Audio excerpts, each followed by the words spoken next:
मुजफ्फरनगर की भरतिया कॉलोनी में चर्चित मकान खरीद प्रकरण में मंगलवार को मोहल्ले वासी इस मकान की खरीद में की गई स्टाम्प चोरी, सरकारी नल पर कब्जा करने के साथ साथ अन्य आरोपों को लेकर जिलाधिकारी से मिले और पूरे मामले की उच्च स्तरीय जांच कराकर कार्रवाई की मांग की।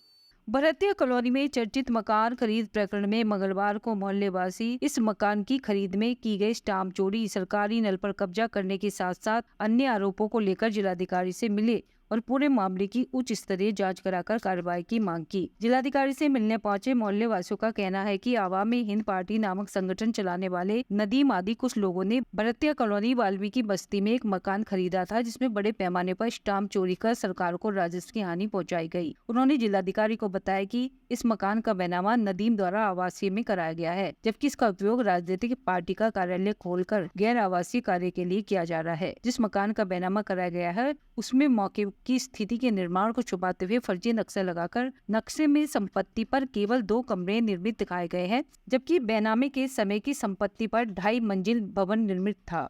इस मकान का वास्तविक क्षेत्रफल छुपाया गया है। सभी को मालूम है भरतिया कॉलोनी वाला मैटर चल रहा है, उसी बारे में डीएम साहब से मिलने आए थे। उन्होंने आश्वासन दिया है इसकी पूरी जांच कराई जाएगी। उसमें बता दूं कि स्टाम्प की चोरी का बहुत बड़ा इसमें घालमेल है। सरकारी ज़मीन पर कब्जा है, जो उसको बुलडोजर चलवाने के लिए हमने आज डीएम साहब से कहा है। 50 रुपये के स्टाम्प पर पूरा एग्रीमेंट हुआ है, उसमें भी स्टाम्प चोरी है और 333 गज का बैनामा है और घेर रखी है 475 गज।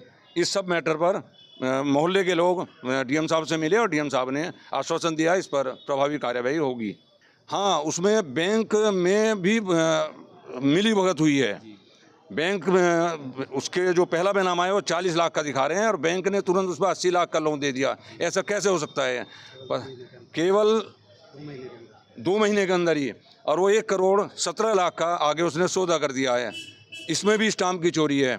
इस पर यदि प्रभावी कार्यवाही होगी तो बहुत बड़ा स्टाम्प की चोरी इसमें मिलेगी।